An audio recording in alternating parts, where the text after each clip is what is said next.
인생이라는 경기장에서 승자와 패자를 가르는 결정적인 차이가 무엇이라고 생각하십니까? 그것은 천재적인 재능이나 운이 아닌 바로 생각의 감옥에서 탈출하는 능력입니다. 여기서 말하는 탈출이란 단순히 긍정적인 생각을 하는 행위가 아니죠. 머릿속에 끝없는 자기 비난과 변명에도 그럼에도 불구하고 당장 몸을 일으켜 행동하는 힘, 보이지 않는 생각을 현실로 만들어내는 바로 그 능력입니다. 반갑습니다.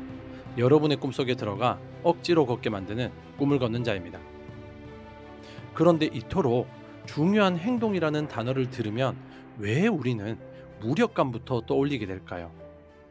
더 나은 삶을 살겠다던 그 뜨거운 결심들은 왜 내일부터 하자는 속삭임 앞에서 힘없이 무너지는 걸까요? 우리의 의지력이 남들보다 유독 부족해서일까요? 만약 그 모든 무력감의 원인이 당신의 부족한 의지력이 아니라 당신이 진실이라고 믿어온 당신 머릿속의 목소리 자체가 당신의 적이었기 때문이라면 어떻게 하시겠습니까? 이 영상이 끝날 때쯤 당신은 더 이상 스스로를 의지박약이나 생각만 많은 사람으로 규정하지 않게 될 것입니다. 대신 당신을 조종하던 내면의 목소리로부터 주도권을 되찾는 패러다임을 이해하게 될 것이며 자기 의심을 행동의 연료로 바꾸는 구체적인 선언들을 얻게 될 것입니다. 오늘 영상에서는 게리 비숍의 책 시작의 기술의 핵심 인사이트에 꿈을 걷는 자만의 시선과 통찰을 더불어 왜 우리의 결심이 항상 작심삼일로 끝나는지, 우리의 행동을 조종하는 내면의 목소리의 정체는 무엇인지, 그리고 마침내 당신의 삶을 원하는 방향으로 이끄는 자기 선언의 모든 것을 파헤쳐 보겠습니다. 첫 번째, 내면의 적. 당신의 행동을 가로막는 그 목소리의 정체. 새로운 해가 밝거나 새로운 주가 시작될 때는 우리는 어김없이 결심이라는 것을 하죠. 이번 달에 반드시 5kg 감량할 거야. 매일 헬스장 가서 땀 흘리고 샐러드만 먹겠어. 첫날, 둘째 날은 어찌어찌 성공합니다. 하지만 사흘째 아침, 눈을 뜨자마자 머릿속에서 익숙한 목소리가 들려오기 시작합니다. 이틀이나 했으면 많이 한 거지. 오늘 하루 정도는 괜찮아. 치킨 한 마리 먹는다고 세상이 무너지니? 보상도 좀 있어야 계속 할 수 있는 거야. 이 목소리는 너무나 논리적이고 달콤해서 우리는 결국 설득당하고 맙니다. 그리고 치킨을 먹으며 순간의 행복을 느끼지만 밤이 되면 어김없이 나는 역시 안 되라는 자괴감에 빠져들죠. 이것이 바로 우리가 수없이 겪어온 실패의 패턴입니다. 게리 비숍은 이 패턴의 근본 원인이 우리의 나약한 의지가 아니라 바로 이 교활한 내면의 목소리에 있다고 단언합니다. 이 목소리는 우리의 가장 친한 친구인 척하지만 실제로는 우리의 발전을 가장 방해하는 내부의 적이죠. 그는 이 목소리가 하는 일을 자기 파괴적인 헛소리라고 거침없이 표현합니다. 그렇다면 이 목소리는 대체 어디서 오는 것일까요? 뇌과학은 여기에 대한 흥미로운 단서를 제공하죠. 우리 뇌에는 특별한 과제에 집중하지 않고 있을 때, 즉 멍하니 있을 때 활성화되는 영역이 있습니다. 2001년 워싱턴 대학교의 저명한 신경과학자 마커스 라이클 교수가 명명한 기본값 모드 네트워크, 즉 디폴트 모드 네트워크, 이것을 줄여서 DMN이라는 이 녀석이 바로 그 주인공입니다. 이 DMN은 우리가 쉬고 있을 때 과거의 일을 곱씹거나 미래의 일을 걱정하거나 타인이 나를 어떻게 볼지 상상하는 등 나와 관련된 생각을 끝없이 펼쳐놓습니다. 이는 위험을 미리 예측하고 대비하기 위한 생존 메커니즘이었을 수 있습니다. 하지만 현대 사회에서 이 DMN은 종종 통제불능의 상태가 되어 부정적인 생각만을 끝없이 재생산하는 걱정 공장으로 변질되곤 하죠. 심리학에서 말하는 부정성 편향, 즉 인간이 긍정적인 정보보다 부정적인 정보에 더 민감하고 반응하고 오래 기억하는 경향성이 DMN이 결합하면 최악의 시너지를 냅니다. 어제 부장님이 나를 보고 인상을 썼어. 내가 뭔가 잘못한 게 틀림없어와 같은 사소한 부정적 단서 하나가 DMN 안에서 눈덩이처럼 불어나 나는 회사에서 인정받지 못해. 나는 결국 실패할 거라는 거대한 불안감으로 증폭되는 것입니다. 게리 비숍이 말하는 내면의 목소리는 바로 이 DMN이 틀어대는 부정적인 라디오 방송과도 같습니다. 이 DJ는 우리가 새로운 도전을 하려고 할 때마다 귀신같이 나타나 넌 재능이 없어. 이미 늦었어. 괜히 나섰다가 망신만 당할 거야와 같은 실패의 노래들만 선곡해서 들려줍니다.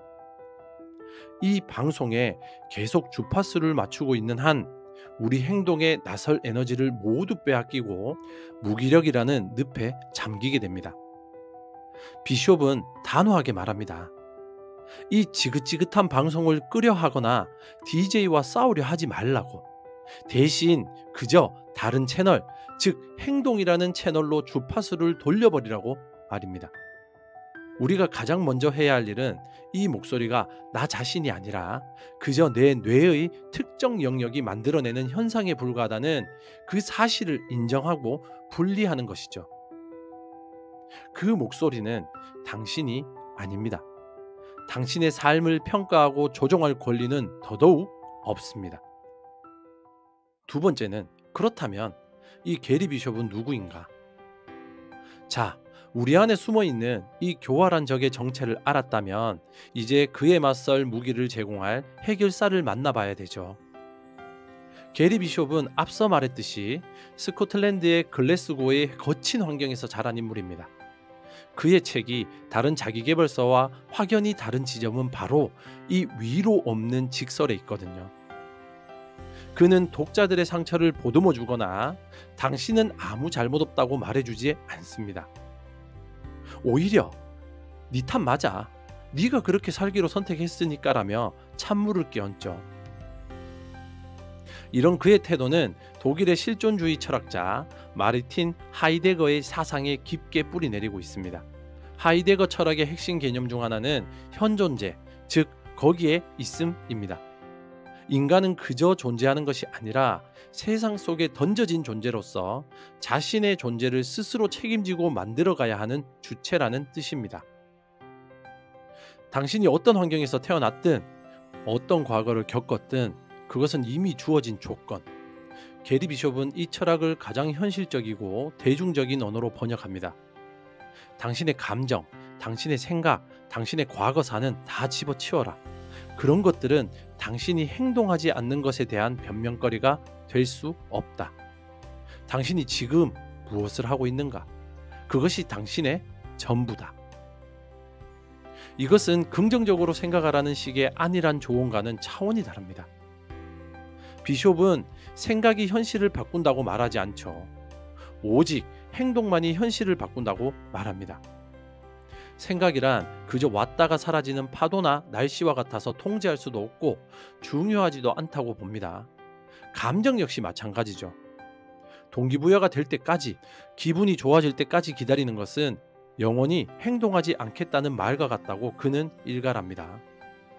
비가 온다고 해서 농부가 밭을 갈지 않는 것이 아니듯 하기 싫다는 기분이 든다고 해서 해야 할 일을 미루는 것은 어리석다는 것입니다. 그가 세계적인 운동선수들과 비즈니스 리더들의 멘탈 코치로서 성공할 수 있었던 이유도 바로 이 지점에 있거든요. 최고의 선수들은 슬럼프에 빠졌어요라고 말하며 주저앉는 대신 슬럼프라는 느낌과 상관없이 훈련이라는 행동을 합니다. 최고의 리더들은 불안해서 결정을 못 내리겠어요라고 말하는 대신 불안이라는 감정을 안고서라도 결단이라는 행동을 하죠. 게리 비숍은 우리 같은 평범한 사람들도 똑같은 원리를 적용해야 한다고 말합니다. 당신의 삶을 바꾸고 싶다면 당신을 가로막는 생각과 감정의 실체를 인정하되 그것들에게 당신의 행동을 결정할 권한을 주지 말아야 한다고 합니다. 당신은 당신의 느낌이나 생각이 아니라 당신의 행동 그 자체이기 때문입니다. 이 냉정하고도 강력한 진실을 받아들일 때 우리는 비로소 삶의 운전대를 되찾아올 수 있습니다.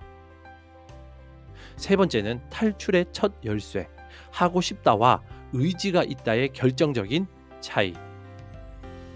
내면의 적을 확인했고 그에 맞설 철학적 무기를 장착했다면 이제 실질적인 첫 번째 행동에 나설 시간입니다. 게리 비숍이 제시하는 첫 번째 자기 선언은 바로 나는 의지가 있다입니다.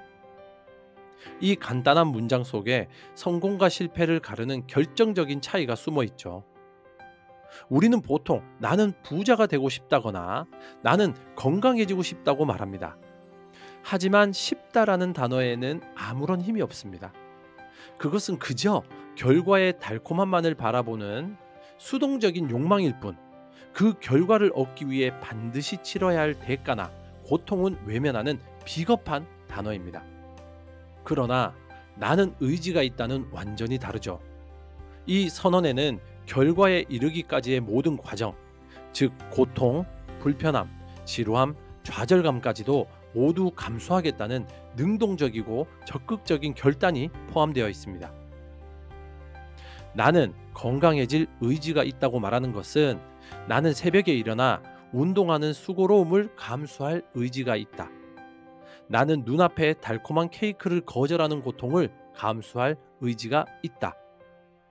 나는 땀 흘리는 찝찝함을 견딜 의지가 있다는 모든 선언을 함축하고 있는 것입니다.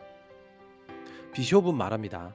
당신이 진정으로 원하는 것이 있다면 하고 싶다고 말하지 말고 할 의지가 있다라고 선언하라고, 그리고 그 의지에 따르는 모든 대가를 기꺼이 지불할 각오를 하라고 말입니다. 이것은 심리학적으로도 강력한 효과를 가집니다.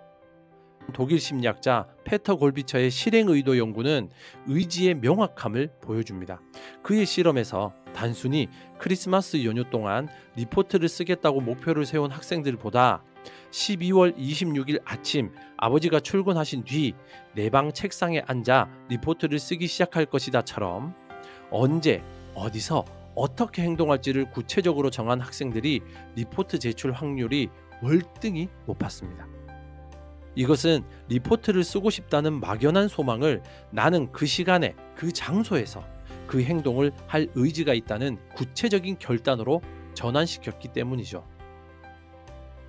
의지가 있다는 선언은 우리의 뇌에게 모호한 목표 대신 명확한 실행 명령을 내리는 것과도 같습니다. 따라서 오늘부터 당신의 언어를 바꿔야 합니다.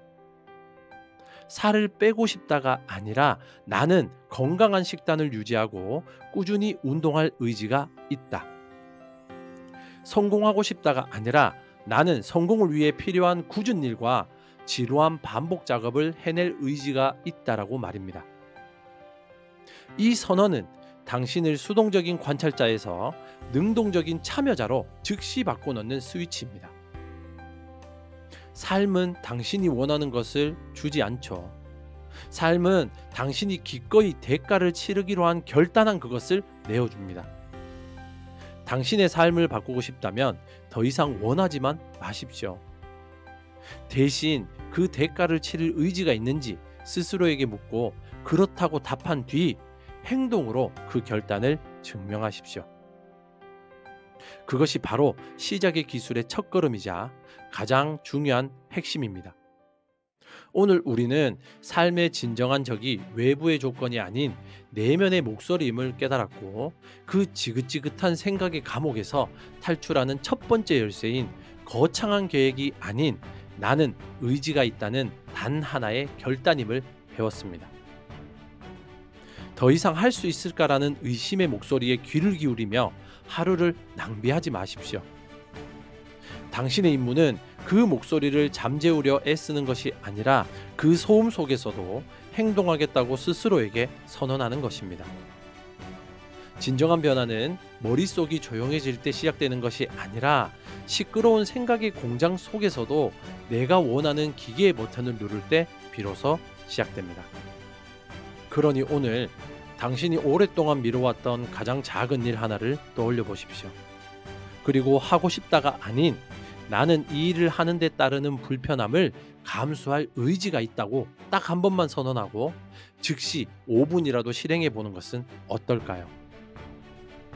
그 작은 순종이 굳게 닫혔던 당신의 세상에 균열을 내는 첫 망치질이 될 것입니다. 당신은 생각의 포로가 아니라 의지라는 열쇠를 손에 쥔 유일한 주체입니다. 당신의 꿈 곁에서 함께 조용히 걷는 꿈을 걷는 자였습니다. 감사합니다.